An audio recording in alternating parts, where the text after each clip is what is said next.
رب العالمين والصلاة والسلام على رسول الكريم وعلى آله وصحبه ومن استنى بسنة إلى يوم الدين. All praise is due to Allah, and may Allah's peace and blessings be on His last Prophet Muhammad sallallahu alayhi wa sallam, and on all those who follow the path of righteousness until the last day. The topic this afternoon, the miracle of the Qur'an, is one which touches something of the essence of Islam. It is part of the faith of Muslims. A person who doesn't believe in the miraculous nature of the Qur'an is in fact, according to Islamic teachers, considered a non-Muslim. This reality is something on which hinges the prophethood of Muhammad sallallahu alaihi wasallam, because if one denies or rejects the miraculous nature of the Qur'an, one in fact rejects the prophethood, the revelation, one rejects Islam in totality. So the issue of the miraculous nature of the Qur'an is very fundamental to Islamic belief. As a means of understanding what it means to Muslims and how non-Muslims may be able to perceive or to understand that miraculous nature, I will attempt in this afternoon's presentation to touch on some aspects of the miraculous nature of the Qur'an. The first thing we could look at is the concept of what is a miracle. In English, according to Oxford, it refers to a marvelous event due to some supposed supernatural agency. From a religious point of view, it represents an act or an event which is supernatural in the sense that it goes against the laws of nature, and it was used by God to prove to the people to whom prophets were sent that they were in fact prophets of God, and that the message that they brought was indeed from God. This is from the religious perspective. Why were miracles necessary? To prove the prophethood or the divine origin of the message brought by the prophets. Because human nature is such that it does not accept or submit to teachings or guidance, direction, unless it feels that the one who is guiding or is demanding obedience is either physically or intellectually stronger than the one who is called to be guided. This is human nature. A person who is calling to moral superiority does not necessarily find the following that one who calls to physical or intellectual, who calls with physical or intellectual strength, one who has proven himself to be more powerful because he has behind him force, or because he has an intellect which seems to be superior to everybody else's intellect. So God sent along with the prophets something which would challenge the human mind, would cause them to reflect, to accept that the person who was bringing these superior moral codes, not just moral, but moral affecting not only religious practices but all aspects of life. That these people were in fact bringing something which was from God. The miracle confirmed the divine origin of their teachings, as well as it pointed to God Himself, for those who had doubt about even the existence of God. Of course, those who doubted God's existence have always historically been a minority. It really in our times is an unusual circumstance where we find large portions of mankind officially disbelieving in the existence of God. But through history, as far as we've recorded it, it was a very small group who actually rejected the existence of God.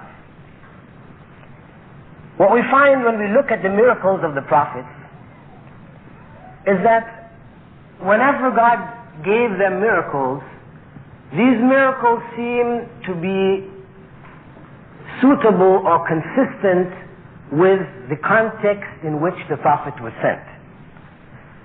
For example, in the case of Prophet Moses, or in Arabic he's known as Musa, may God's peace and blessings be upon him.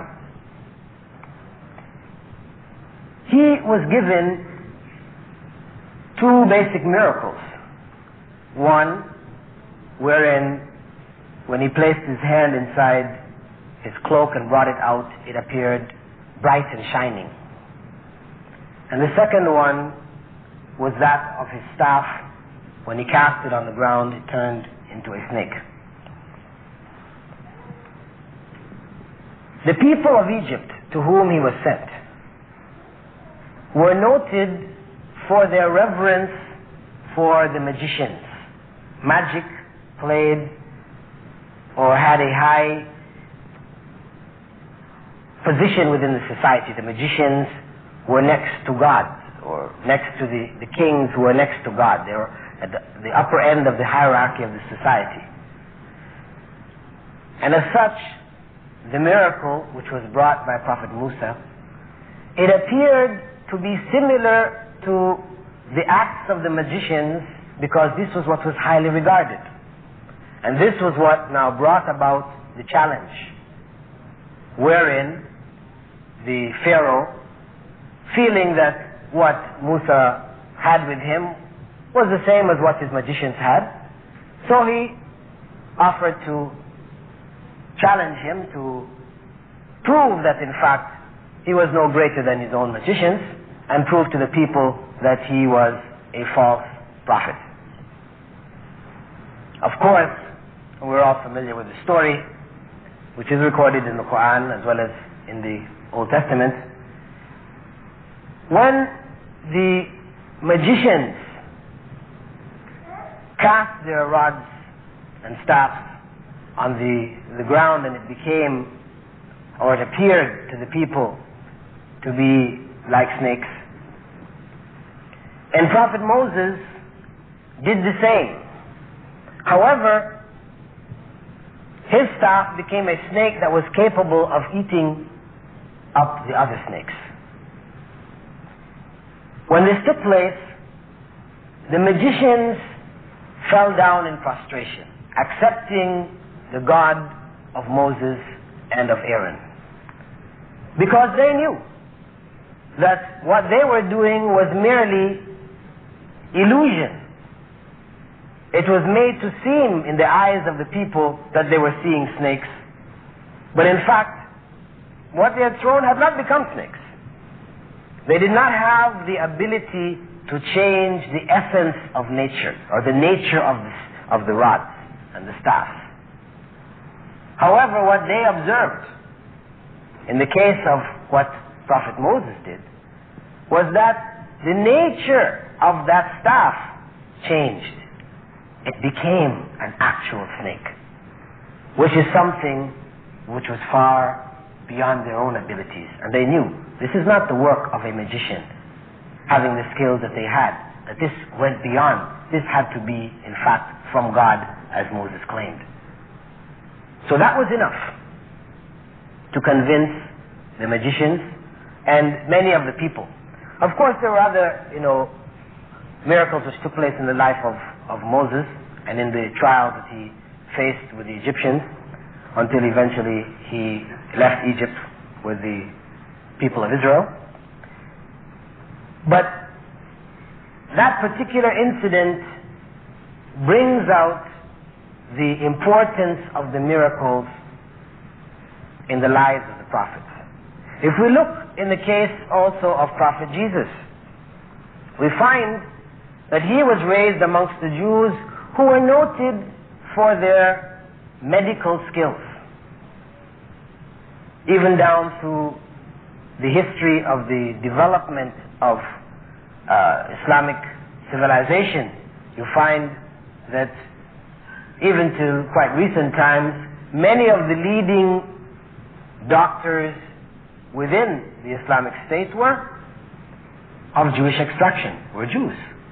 Muslims were not prejudicial towards Jews in the sense that they were, if they had skills, they were not oppressed within Muslim communities. In fact, they found a safe haven amongst Muslims when they were driven out of Europe, during the Middle Ages, etc.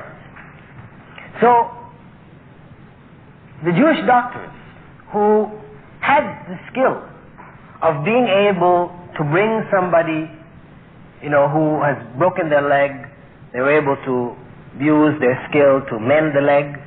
The person who may have had a diseased eye, got disease in his eye, they would put some medicine which would help to clear up this disease. And a person who appeared to be so sick that he was on the brink of death, they would be able to bring this person back. Jesus came with miracles which went a step beyond what they were doing. Because what God gave him, or what God did on his hand, was to make the lame walk. One who was born crippled. Not one who broke his leg, but he was born a cripple. Make him walk. This is something that the Jewish doctors could not do.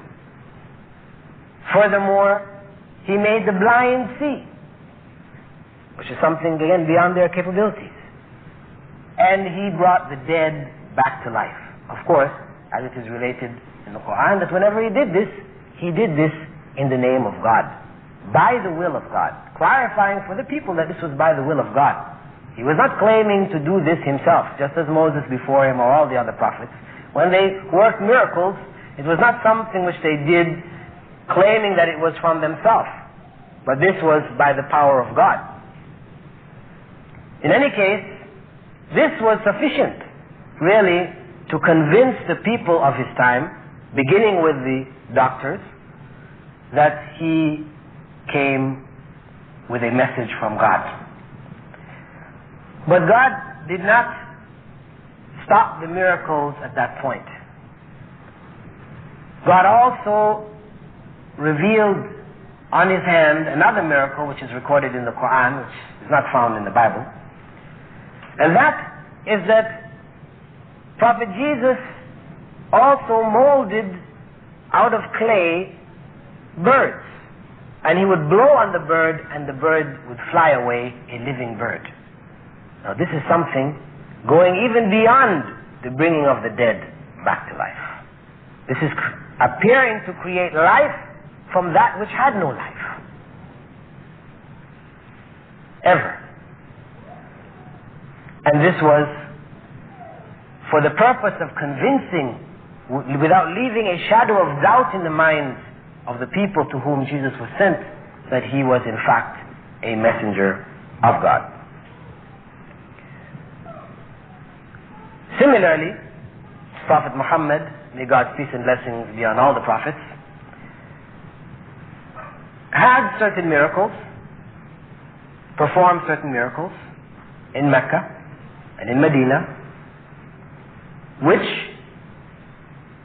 convinced or were to convince the people to whom he was sent in Mecca and Medina that he was a prophet of God.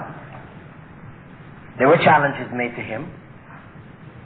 It is recorded that in Mecca he caused the moon to split, that before the eyes of the Meccans the moon split into two halves, one falling on either side.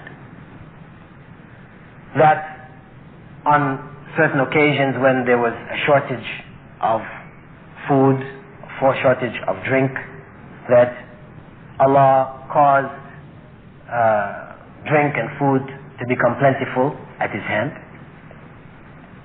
However, these miracles, like the miracles of the prophets before, their value was limited to the time in which they were performed.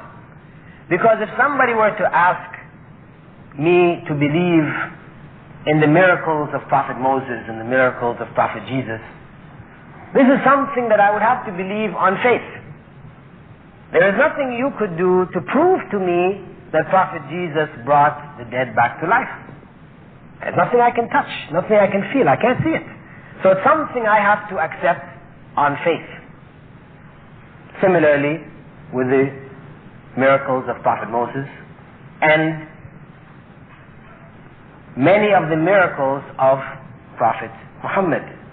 May God's peace and blessings be on all of them. However, since Prophet Muhammad, may Allah's peace and blessings be upon him, was to be the last of the prophets of God,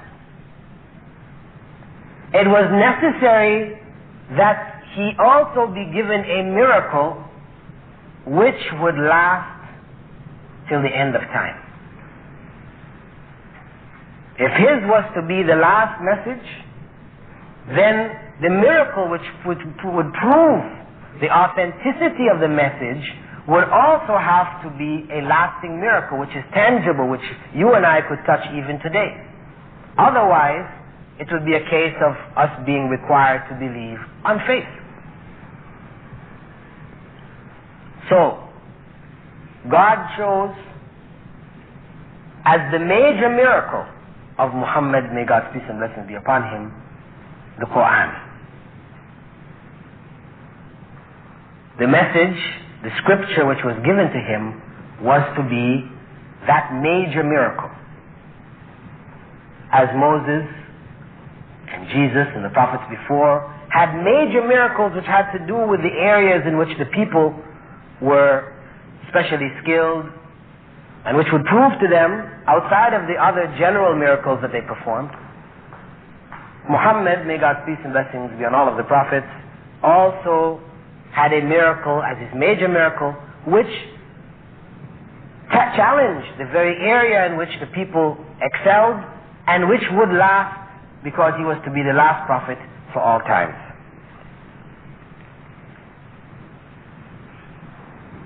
What we find to understand the miracle of the Qur'an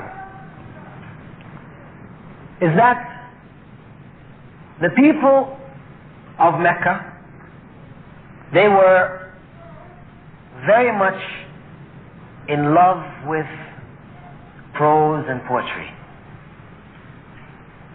They loved it. Loved it so much that they used to have contests in Ta'if and other parts of Arabia where poets and speakers would gather and they would compete with each other in who was able to express the most eloquent of prose as well as that of poetry. And the verses which were considered to be the most excellent were etched in gold and hung on the Kaaba. This was in Mecca.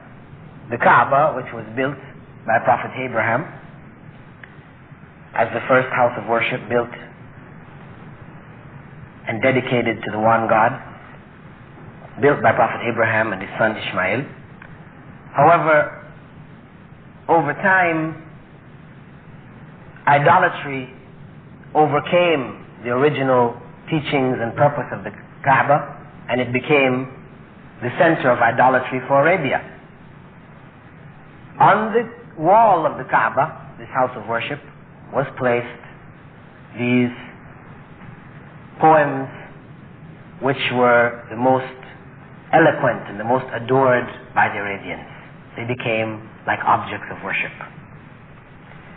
Consequently, the Qur'an, the revelation came in a style, a literary style, which was far beyond anything they had ever heard or had ever dreamed of. It came with a poetic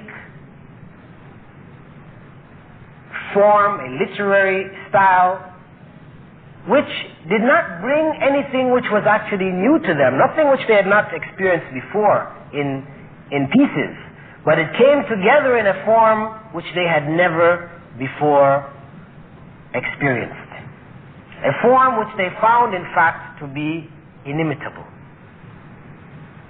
And they were challenged to imitate it.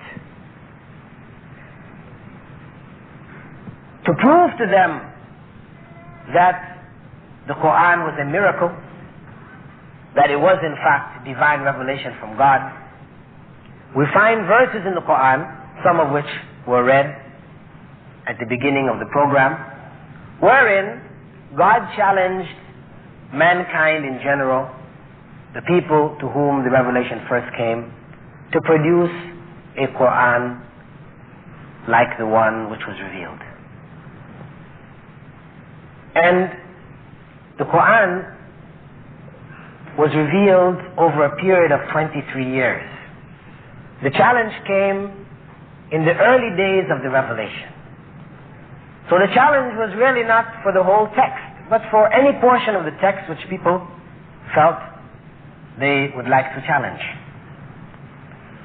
After some time, when nobody met the challenge, that challenge was reduced to 10 chapters only of the Qur'an. And finally, the challenge dropped to 1 chapter of the Qur'an.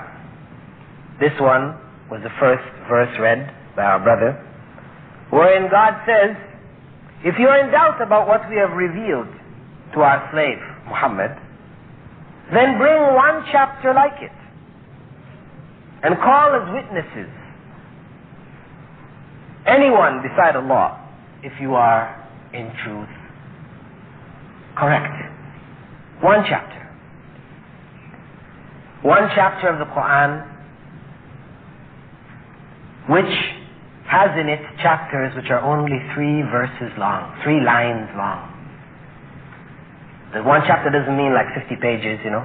You have some chapters that are 50 pages, but you also have chapters which are only 3 lines long. Of course, when we read this in English, those of us who don't know Arabic, when we read this in English, it's kind of difficult to understand how this could be a miracle. Because the translation which our brother read for us, it was written by a particular individual back in the 30s, Yusuf Ali. And I'm sure none of us doubts that if we were to give that same material to Shakespeare or Wordsworth, you know, or one of the great English poets, that he could write a better set of couplets or whatever than what we heard. But the Qur'an is very clear. That Qur'an is an Arabic Qur'an. It was revealed in Arabic. It's not the English that we read. It is Arabic. So for one to taste the literary greatness or magnificence of the Qur'an, one would need to learn Arabic, which is not something impossible. If a person really wanted, they could go about and learn it. And I have met, in the course of my travels and different lectures, etc., in different parts of the world, a number of former non-Muslims who studied Arabic for a variety of different reasons. I didn't meet any who were studying Arabic to find the miracle of the Qur'an, but people who just studied Arabic as a second language or whatever. And in the course of the studies, because anybody who has to study Arabic and they want to get into it in depth, to be able to act as a translator or whatever, they have to study at some point something of the Qur'an. To understand the best examples of eloquence in Arabic, they have to study the Qur'an. If they don't, then their language will always be, at a lower level. They will not be able to reach the top levels of the language. And so you find in many institutions around the world, Arabic being taught, and in the course of the teaching, Qur'an will have to be looked at. And in the course of these studies, I've met, as I said, a number of people who ended up in studying Arabic, reading something of the Qur'an, and being struck by the eloquence of the Qur'an, struck by it, so much so that they just had to keep searching and reading more and more until they ended up Muslims. And this is one of the reasons why Islam spread so rapidly in the Arabian Peninsula initially, and in the neighboring countries where Arabic was also the language of the people.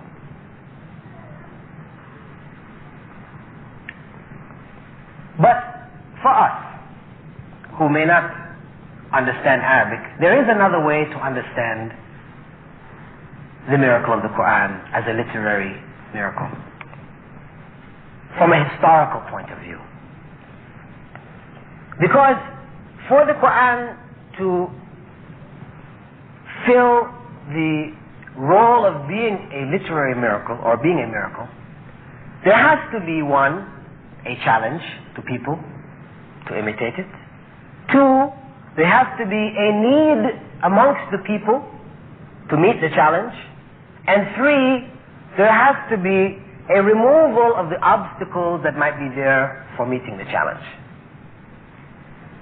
If the Qur'an fulfills this, then it can truly be called a miracle.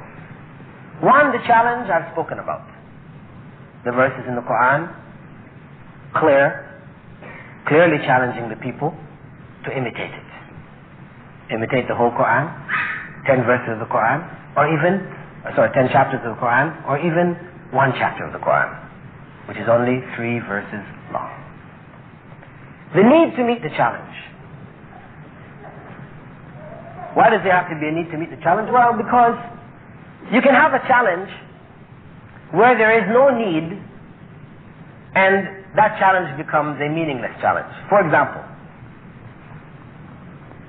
in America, back in the 50s, actually beginning from the 30s, but there was an individual, his name was Elijah Muhammad.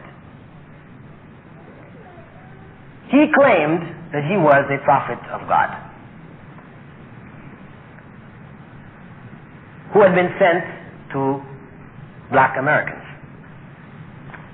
And he taught a brand of Mislam, I don't want to call it Islam, which was in fact reverse racism, where American society, a product of European colonialism, had promoted a concept to the non-European peoples, the colored peoples of the world, that God was a white man, because Jesus is presented in the images as a European. He looks like somebody from Spain or France, England.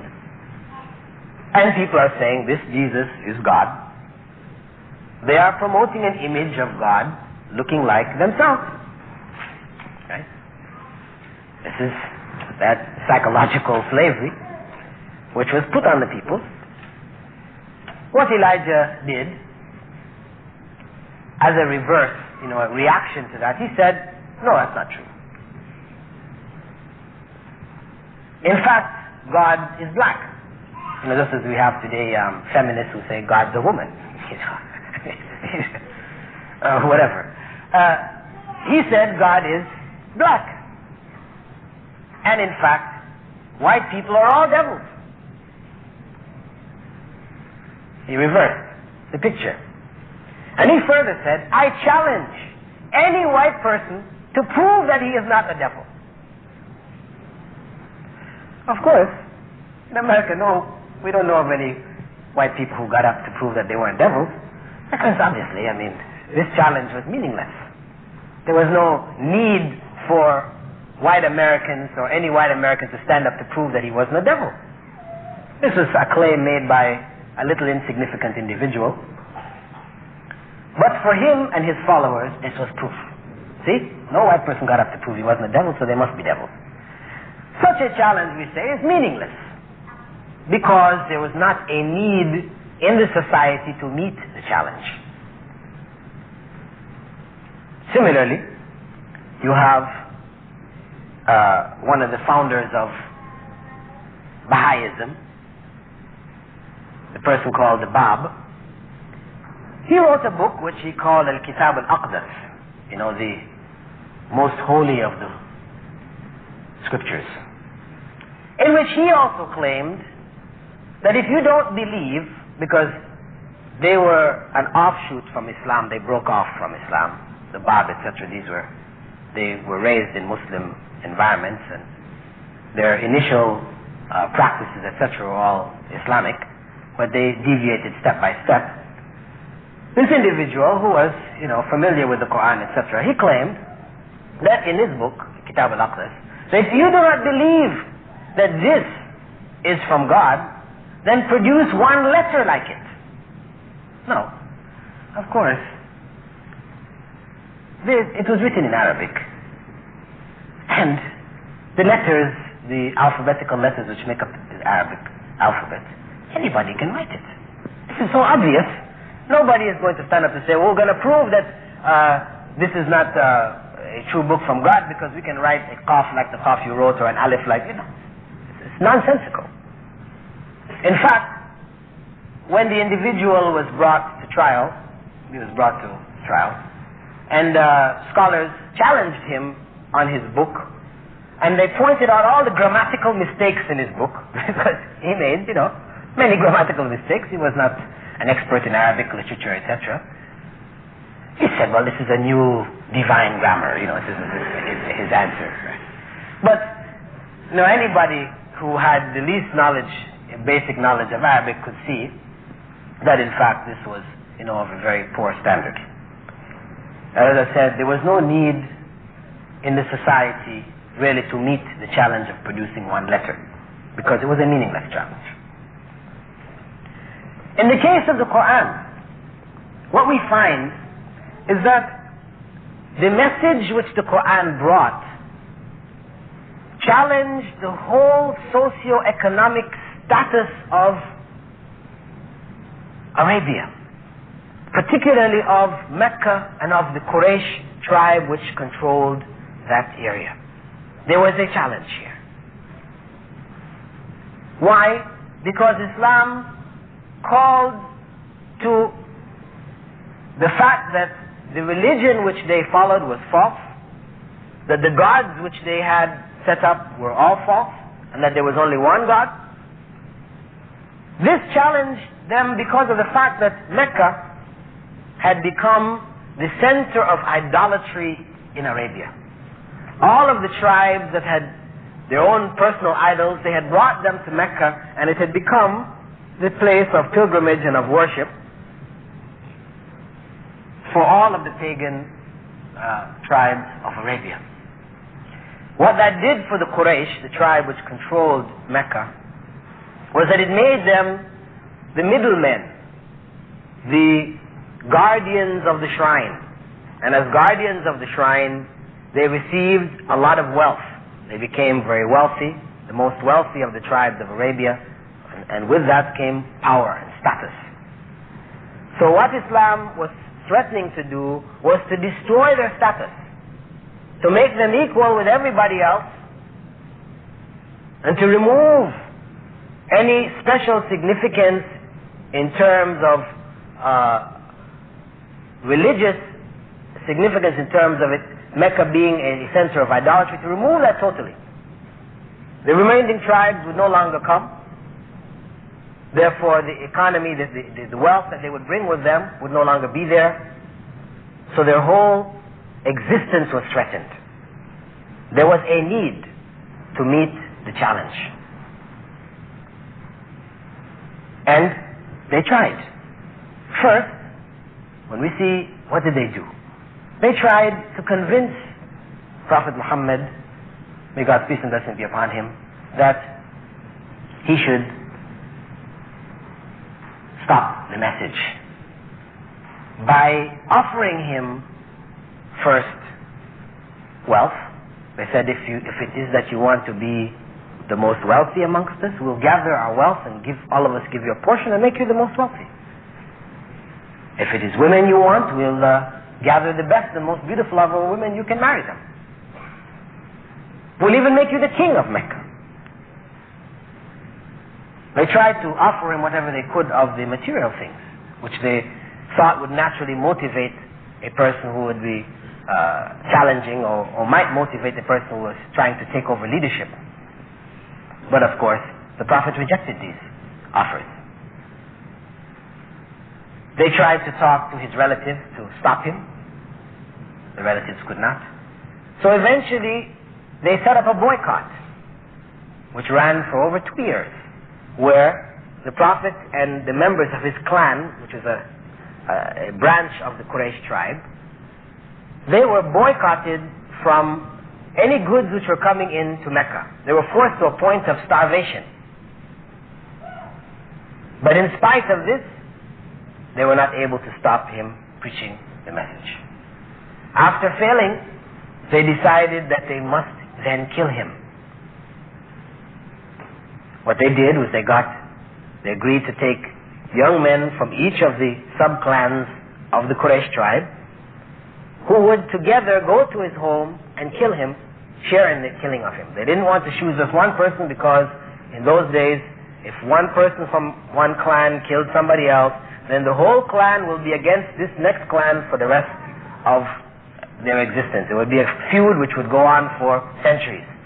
So they figured, if everybody took part in the killing, then the people of the clan of the Prophet would not be able to take on all of the other clans. So they made this arrangement. They tried to kill him. However, God commanded him to emigrate from Mecca, and he left before they were able to kill him. The very night that they gathered to kill him, he left the house. They were unable to catch him. But even that was not enough for them. They sent people after him trying to catch him before he could escape. They sent trackers after him. And after he made it to Mecca, they were not able to catch him on the way. They then sent armies to try to kill him in Medina, another town which was some 500-600 kilometers to the north. Battles took place, many people lost their lives, until eventually Islam spread, came back and took over Mecca, and they were defeated. Now, this is over a period of some almost 20 years.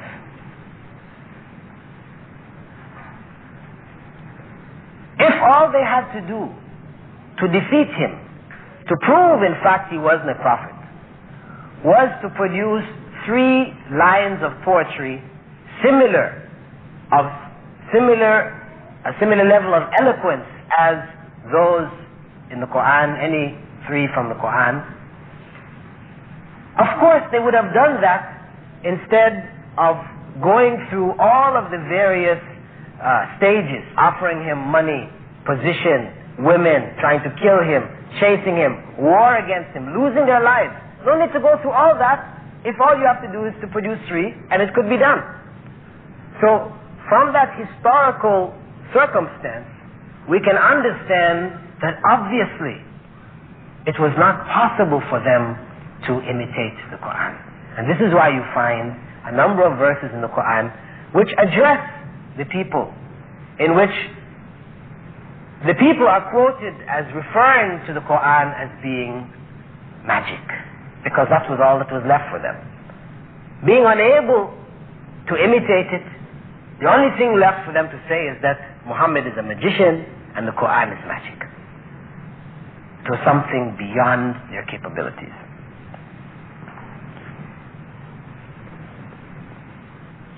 This challenge has remained until today and will remain until the last day. The Qur'an has not changed.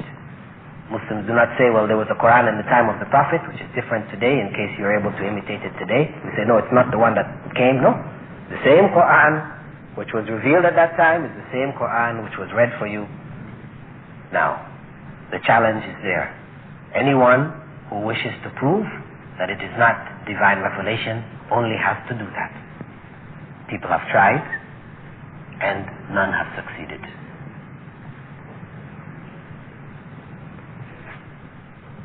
One thing also to note is that some people might say, well, you know, the reason why the Qur'an cannot be imitated is because, like great poets, Shakespeare, etc.,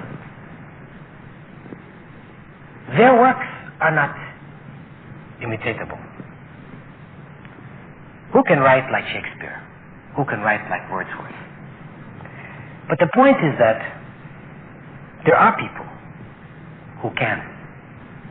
Because even Shakespeare and his writings, scholars are of different opinions as to whether everything that we traditionally ascribe to Shakespeare were actually from Shakespeare. There are other writers who they say, well, possibly some of this was actually his writings.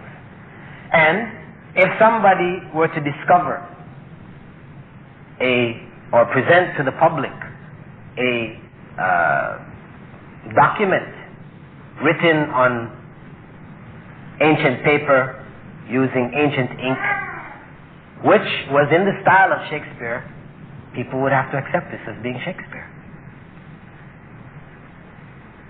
And we know about, you know, cases of forgeries which happen in the case of Hitler's diaries and all these other things, right? And you have, right now, a number of works which are attributed to some of the major writers, which are in question as to their authenticity or not. However, the Qur'an has a particular style, a style which has made it so easy to memorize that millions around the world have memorized the Qur'an from cover to cover. A style which is so unique that any time anybody reads anything which is not from the Qur'an, it is immediately, discernible by people. They can detect it immediately. This is the Qur'an. Now, there are other areas of miracles in the Qur'an. And I've been sort of given the signal to give you an opportunity to ask some questions.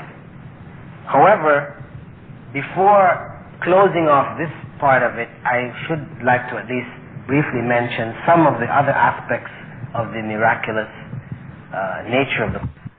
God also placed in the Qur'an certain facts which would challenge people all the way through time. We find a verse in which Allah says, سَنُرِيهِمْ آيَاتِنَا وَآيَاتِنَا فِي الْآفَاقِ وَفِي أَنفُسِهِمْ حَتَّى يَتَبَيَّنَ لَهُمْ أَنَّهُ الْحَقِّ. That we would reveal to them our signs in the horizons, in the world, and even within themselves, until it became clear to them that this Qur'an was the truth. This is the promise of God in the Qur'an. And what we have found is that there are a number of verses in the Qur'an which speak to scientific facts which it is only in modern times that we have come to know about. There are descriptions of the development of the embryo in the womb, descriptions of stages which are only observable under the microscope.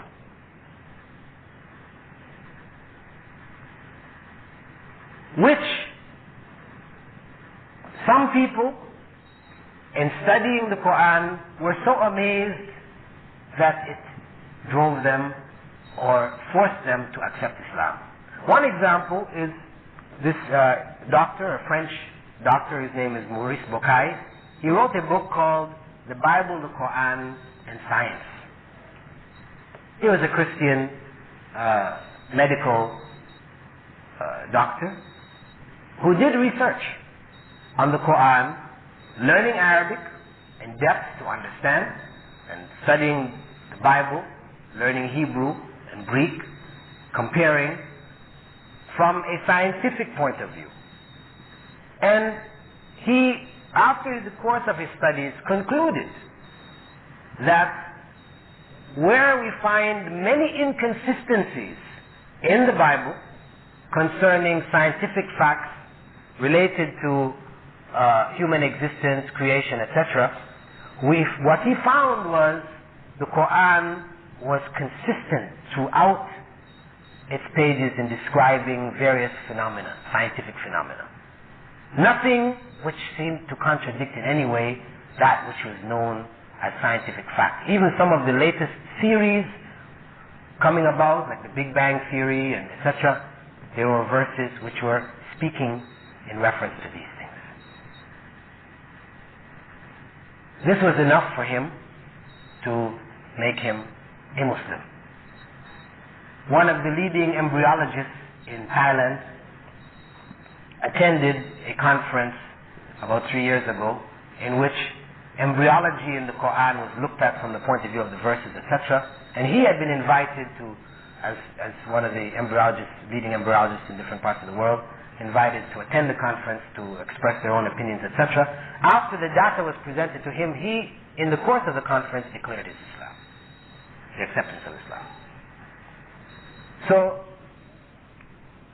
there is enough in the Qur'an for anybody who would like to, because of our time factor, would like to read further to understand, what the Qur'an has spoken about with regards to modern science. They can avail themselves, of this book and read and get the information, compare it to the Qur'an that they have, read it and see and make the comparisons for themselves. Just to be in a state of knowledge, to be aware of what the Qur'an has spoken of 1400 years ago, much of which only today we are discovering through the latest developments in technology.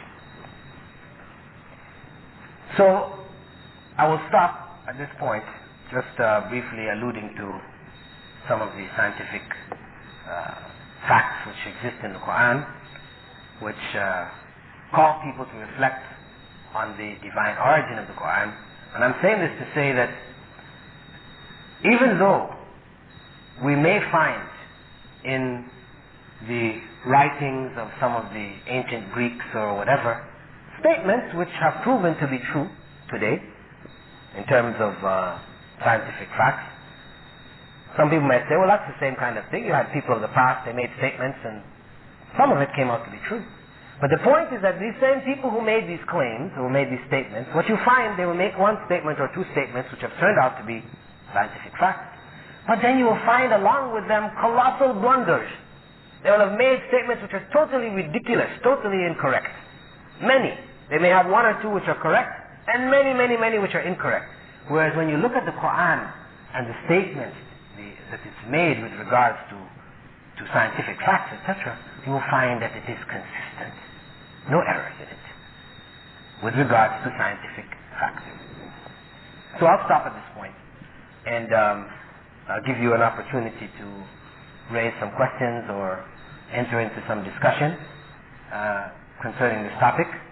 And if we've finished the questions concerning this specific topic, if people would like to ask any general questions concerning Islam, then I would be glad to try to answer them for them.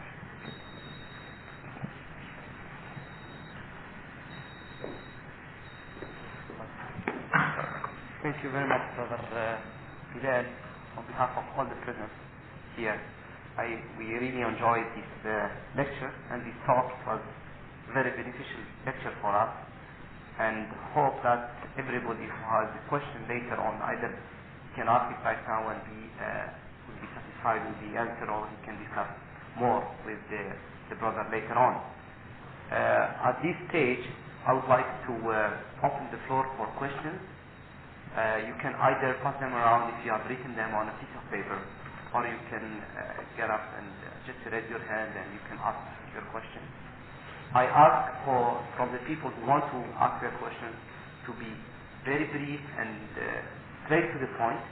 Make your question short and brief and understandable. And I ask also Brother Bilāl to do the same with the answer also. Inshallah. Any questions? I would like to ask about the treatment by the Qur'an, physically and mentally. What can you tell me about treating by the Qur'an or the physical condition of the patient or his in that situation? Well, I think before we, go into that, which seems to be, it's a topic which is sort of marginal, and I prefer to a question regards treating people with the Qur'an. I think before going into that, which is sort of another issue, I prefer to deal with questions which are more directly related to the miracle of the Qur'an itself, the actual topic which was presented.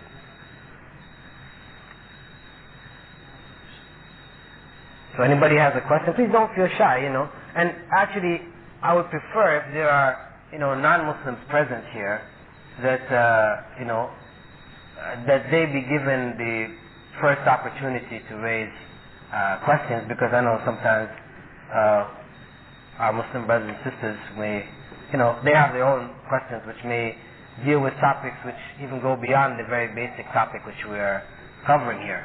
So if there are any non-Muslims present who would like to ask a question, please, I'd like to give you the first opportunity to express your question or your comment or whatever.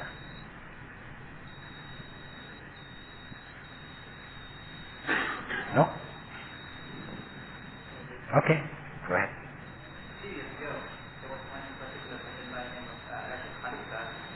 He highlighted the miracle of the Qur'an, but a few years later he became, he was wandering around and he began to point out his own miracle. And then after that, the scholars seem like not carrying on his work of highlighting the miracle of the Qur'an. Is it because of the person himself that the scholars are not continuing his work? The case of the so-called numerical miracle of the Qur'an, which was proposed most recently by Rashad Khalifa in the United States. He was an Egyptian living in the United States. What he did, or what he claimed to have done, was to have put the Qur'an in the computer. And from analyzing the frequency of occurrence of words and letters in the Qur'an, he found that 19 seemed to be the miraculous numerical denominator of everything in the Qur'an. That the verse which precedes all of the various chapters of the Qur'an, with the exception of the 9th chapter, Bismillah ar-Rahman ar-Rahim, it's made up of 19 letters. And each word in that phrase, Ism, Allah, Rahman, Rahim, are mentioned in the Qur'an multiples of 19 times. And Allah said in another chapter of the Qur'an that, over it are 19. And he went on to show how even the chapters, we have chapters which are preceded by letters, like Alif, Lam, Mim, Qaf, certain letters which preceded chapters of whose meaning we don't know. He went on to show that these letters, with the chapter which preceded by Qaf, for example, you'll find the letter Qaf is mentioned in that chapter a multiple of 19 times. And he went to show this intricate numerical system which is interwoven throughout the Qur'an based on 19. However,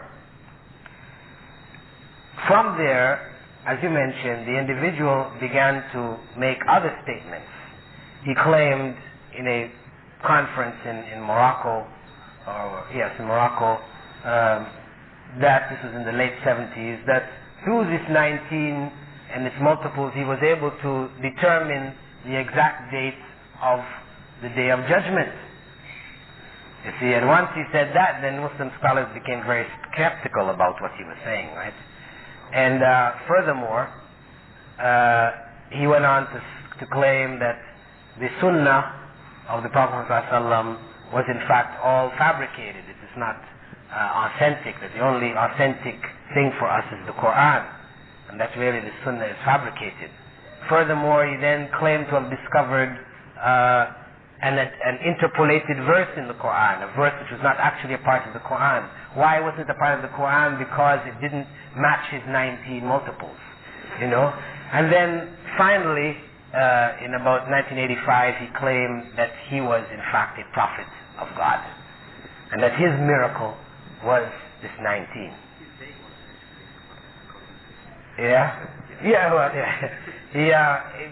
He was later assassinated, maybe about a year later, so he's no longer living. And but there are people who still promote his theories, his ideas. And as a matter of fact, Ahmed Didat, you know, famous Muslim speaker, you know, had in the early stages done a summary of his work and printed, you know, hundreds and thousands of copies and distributed them around the world, you know, so further promoting his ideas. However, in fact, the ideas that he has presented, this numerical theory, is in fact false. I did some research myself back in '85, before he claimed prophethood. I was teaching Islamic studies to a grade 10 class at the time, and I had my grade 10s, grade 11s, you know, because the Qur'an was available on computer, you know, do a check on all of the figures that he presented, by computer as well as by visual check.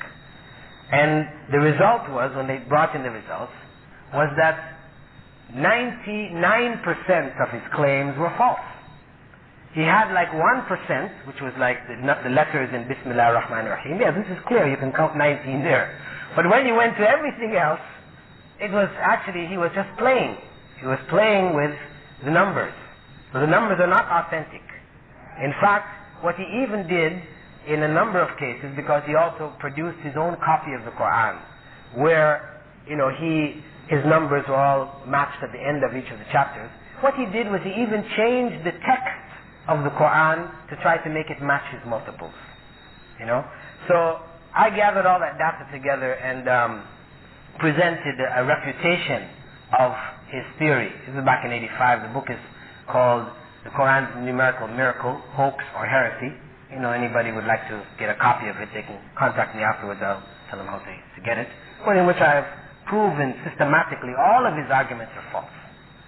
And then I went on to show that even the idea of numerology, and you have some people who will also go into the Qur'an from this numerological point of view, where they'll use, you know, 786, for example, to represent Bismillah. This has no basis in Islam. It's false. So his proposals were not followed up, not merely because he himself was a deviant and an apostate, but because, in fact, the data which he was presenting was in fact false. Okay? Yeah. There were two questions about the number 19 that you answered already. So the other question that we have, which is a little bit far from the topic, but we'll ask it anyway, is concerning male Muslims marrying people of the book or Christians, specifically Christians. So what does Islam say about this? I take it this question is from a non-Muslim, and it being so, I will give it an answer before your question, which is probably a little more closer to the topic. Just briefly, we can mention that it is stated in the Qur'an that it is allowable for a male Muslim to marry a Christian or Jewish woman. And this is in special consideration, or a special consideration which has been given in the case of Christians and Jews because of the presence in their scriptures of some of the true revelation of God. This is special consideration given to them because of that fact. Not that the essence of Christianity as it exists today is recognized by Islam, no. It is looked at as being a deviation from the teachings of Jesus, as well as the essence of Judaism being a deviation from the teachings of Moses. But there is in the Torah and in the Gospels something of the revelation which was revealed to Jesus and Moses, and as such the Qur'an and Islam has made a special allowance in the case of marriage wherein Muslim males may marry Christian females or Jewish females. And it's not vice versa because of the fact, because some people would ask, why is it that Muslim females may not marry Christian and Jewish males? And the reason being that in the case where a Muslim is married to a Christian, if he asks her to be modest, not to cook pork in the house or to bring alcohol into the house, any of the things that he will ask of her in the home, it will not be against the teachings of her religion. Because Christianity does not insist that people must drink alcohol, or that they must eat pork, or they must dress immodestly.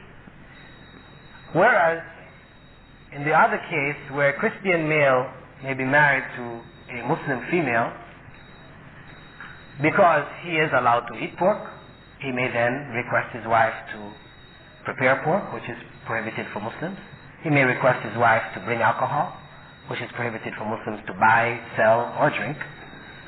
Or he may request her to dress like the other women of his family dresses or the society dresses, wearing short skirts or whatever. So she may be required to do a number of things which are against the religion.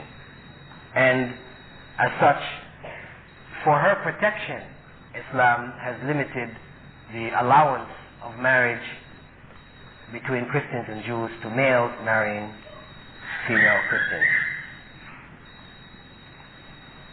Since there are not many questions in the miracle of the Qur'an as a miracle, I will ask one myself, if you allow. One of the things that is asked a lot is when you talk about the miracle, the Qur'an as a miracle, specifically when you are talking about the literature part of it, as being a challenge, especially to the Arab poets in that time. If somebody is born as a non-Muslim right now, and he is born in a non-Arab country, he wouldn't understand this Qur'an that you are talking about and the literature, the miracle part of it as from the literature point of view, because he doesn't know Arabic and he's born non-Arab, he's born non-Muslim. How would you explain to him that the Qur'an is really a miracle from Allah Azza wa Jalla? Well, this was what the last part of my presentation was about. Explaining from a historical point of view that person who does not understand Arabic but has understood, he can read the history of the life of the Prophet, what he went through. That can show that if this Qur'an had been imitatable, if it was possible to imitate it, then the people to whom the Prophet was initially sent, who knew the language, who were at the height of excellence or eloquence in their language, if they were capable of imitating, they surely would have done so, rather than go through all the struggles that they went through to try to stop him. So this is sort of a historical evidence which, a person can see obviously indicates that the Qur'an could not have been imitated. But to understand the actual miracle from its own literary sense, one would have to learn Arabic to do that. But the thing is that it is possible. I mean, it is still not something which is impossible. If a person wished to do so, it is still possible. As I said, the historical evidence is also sufficient proof for a person, if they look at it, honestly looking at the situation, seeing that there was a need to meet the challenge, and people did not meet it. That it obviously was something which was beyond their capability of imitating. There is another question here that says, why do you refer to Prophet Jesus, alayhi salam, peace and blessings of Allah be upon him, blowing life into clay birds? Do not we as Muslims believe that only God creates life? So how can these phenomena be explained? Well, it's explained in the Qur'an that when Jesus did this, he said that this was by the will of Allah. That's how it is simply explained. It's not that he was in fact blowing and making this bird living. It was God who was making it living through the act that he was doing. He clarified to the people that this was not him doing it of himself, but God's miracle, God's power, which was bringing this bird to life through him as an instrument. Just as when he, brought a dead person back to life, and we believe that only God can bring the dead back to life. Resurrection, this is the power of God alone. That this was Jesus explaining to the people that it is through the will of God, through the power of God, that this person is coming back to life as I touch him, for example. Okay, we can go to our question of our brother concerning the Qur'an. Using the Qur'an as a cure for sicknesses. Muslims have historically recited the Qur'an over people who have been sick, and a number of people over the centuries have been cured. This was done in the time of the Prophet Muhammad ﷺ, where some of his companions had done so and reported back to him, and he sanctioned it. They had recited over a person who was in a state of madness. He was crazy. They recited over him, or a person who was stung by a scorpion, quite sick. And on a number of occasions, this has happened from the time of the companions to today, sanctioned by the Prophet Muhammad, may Allah's peace and blessings be upon him. It's not to say that it is an alternative in the sense that if we have developed certain medicines which deal with certain sicknesses, that we do not use these medicines now. We say we just have to rely on the Qur'an. No, because the Prophet Muhammad had also stated that for every sickness which God has created, He created a cure along with it, except for old age. So we are invited to treat our sicknesses with the medicines that we have, and the Prophet ﷺ had also stated that we should treat our sicknesses but not treat them with that which Allah has made haram. So we have certain limitations with what we use for treatment. But at the same time, to recite Qur'an over those who are sick, when we give them medicines, or if we don't have any, we've tried everything else or whatever, the use of the Qur'an, recitation of the Qur'an, praying, dua, etc., supplication for people who are sick, this is also recognized in Islam as part of the method for treating sicknesses by the will of God. In this context, I can mention something. That brother did some khutbah last Jummah. If we do not follow the commandments of Allah, Allah will not answer our question.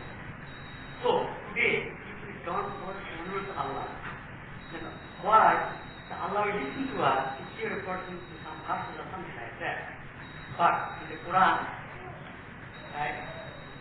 something is there that He has created everything for the mankind, or for the benefit of mankind. For example, He has created plants or other animal kingdom, especially for plants, it is considered that no plant is created without having any action. That means, in every plant, something is exhibited for the use of mankind. For example, opium For example, morphine. Morphine was first isolated from the plant cannabis, that is from which now the happy stock is being isolated. So earlier days, that morphine was isolated from the plant, and then it was being used to treat the patient who had sustained. And people going to method of isolation, the people which used to rob the plant, just take the infusion, that means the juice from the plant with some into the water, and then they used it to relieve pain. And afterwards, when they changed, activated that, and when they activated the structure, then they synthesized in the laboratory. Take morphine. So, if we just realize what Qur'an says, Allah says, that without any action movement, that means Allah has did everything for the man. So, if we want to get Jesus, then we have to organize ourselves, and we have to be forceful. Then the action will come.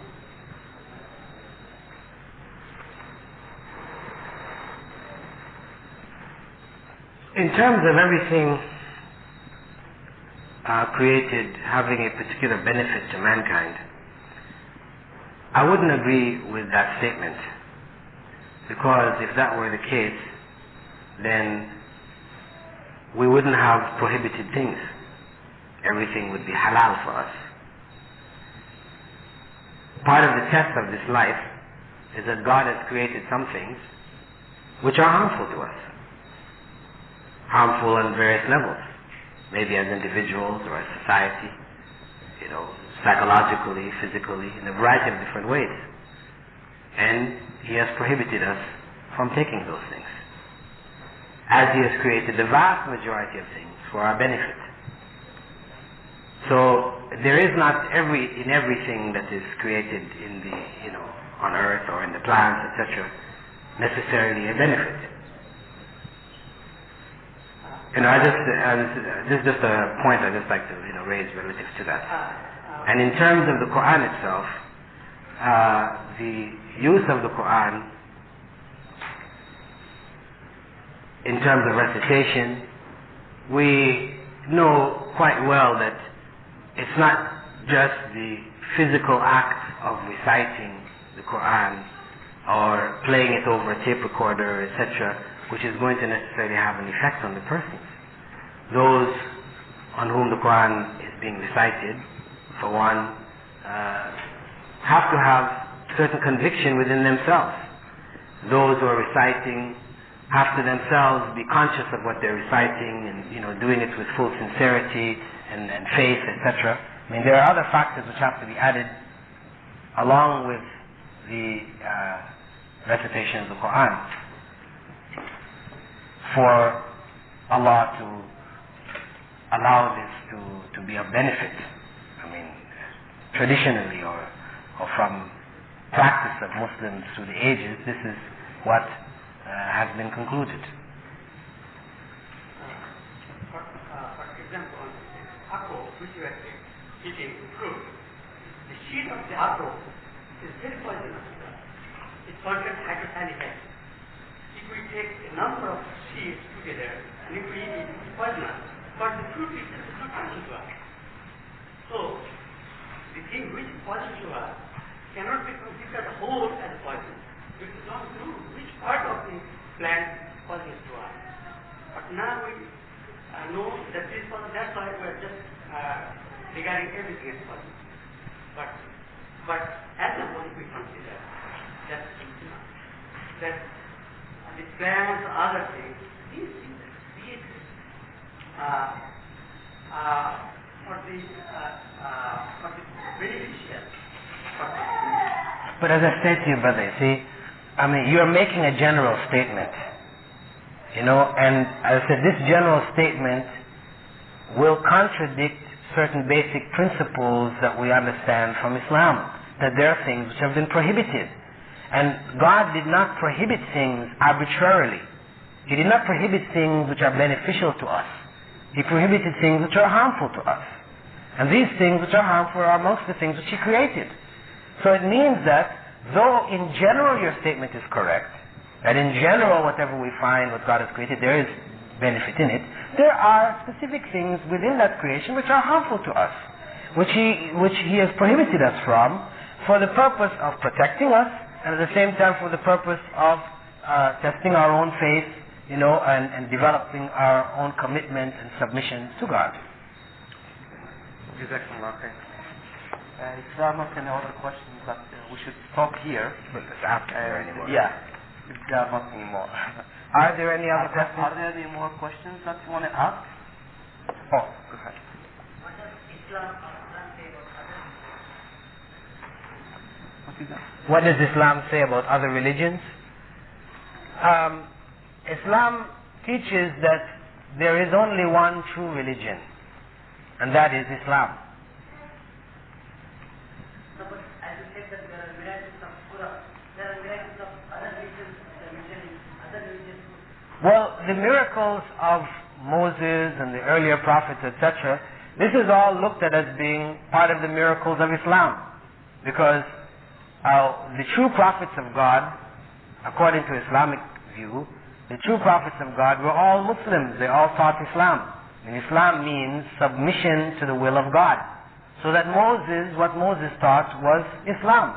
What Abraham taught was Islam. He called people to submit and to worship God alone. So the miracles that came to them were miracles from God which we accept and we believe in. But you may find, for example, today, a variety of religions around the world, though we are taught in the Qur'an that God sent to every nation and tribe prophets, messengers who called the people to the worship of God, in time the teachings of those prophets became distorted. So you found now people in latter generations attributing to these earlier people things which really they didn't teach or they didn't practice. And wherever you find religions which call people to worship the creation of God, this is looked at as being a deviation from the teachings of the prophets. Only in Islam is the worship of God in the pure sense emphasized in all practices.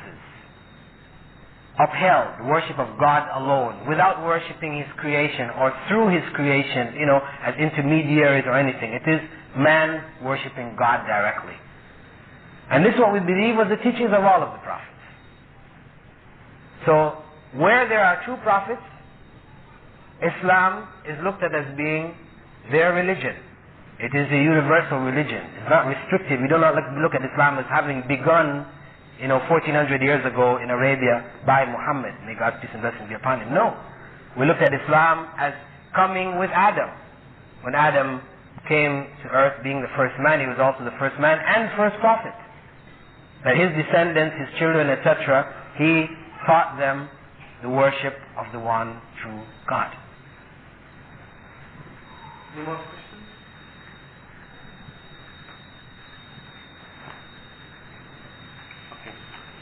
Thank you. I have one comment.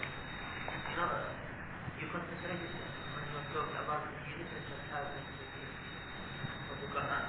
Sometimes the people may understand that this is maybe most what directly relevant about the Qur'an. But as Muslims, we know that the most relevant part of the Qur'an are the teachings of the Qur'an. Once we understand it, the other benefits won't be good.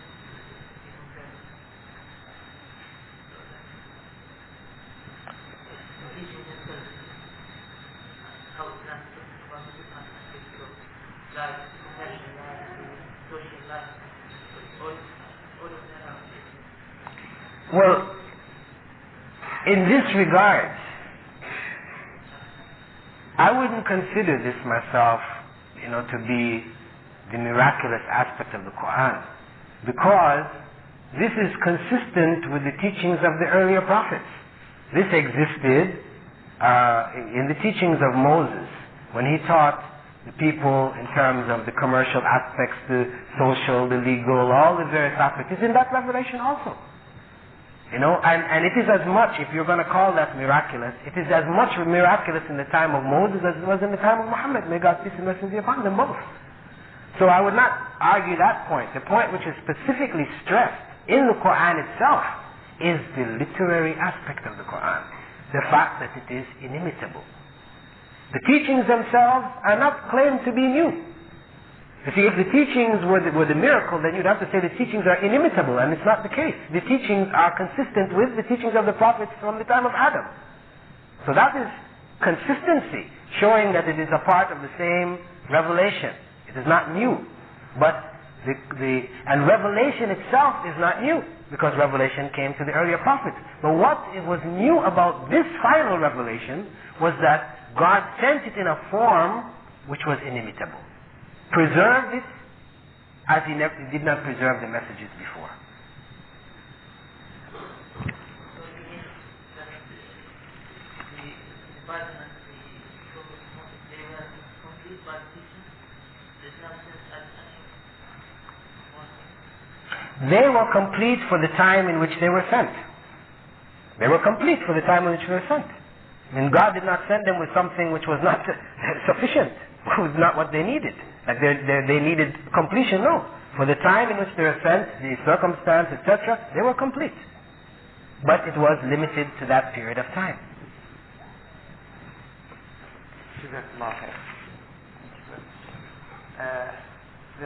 Are there any more questions? Brother is asking me to talk at this time. On behalf of the organizing committee here, I thank Brother Bilāl to be here with us, to teach us about many things that we learned today, and hope to continue on learning.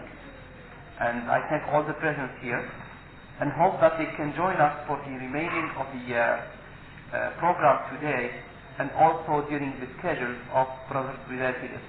He's going to stay here for the coming week also. We have a schedule upstairs that you can take a look at, and if you can come over to the other lectures that he's going to give in many places during this week, you are welcome to attend, and if you have any questions, comments, you can talk to us and talk to him also about that. Before closing, I would like to make two announcements. The first one is concerning a short course that Imam Abdul Qudus is giving at Holland Park Mosque, that he asked me to announce here. It will be given tomorrow on Hajj specifically, between 10 a.m. in the morning to 2 p.m. and lunch will be provided. It will be given at Holland Park Mosque. The second, and I will also be helping in the presentation. Brother Bilāl will be also in that meeting, and if you want to join us tomorrow, it will be very good. The second announcement is about the general meeting that the Independent Islamic Sisterhood Association are having. It's set up for Saturday, May 22nd at 2 p.m. at Dara Mosque. So I ask the sisters here who know about it to join. And part of this series, or part of the lectures that Brother Bilāl is giving, is going to be at University of Queensland. Specifically, the topic will be the fundamentals of Islamic monotheism.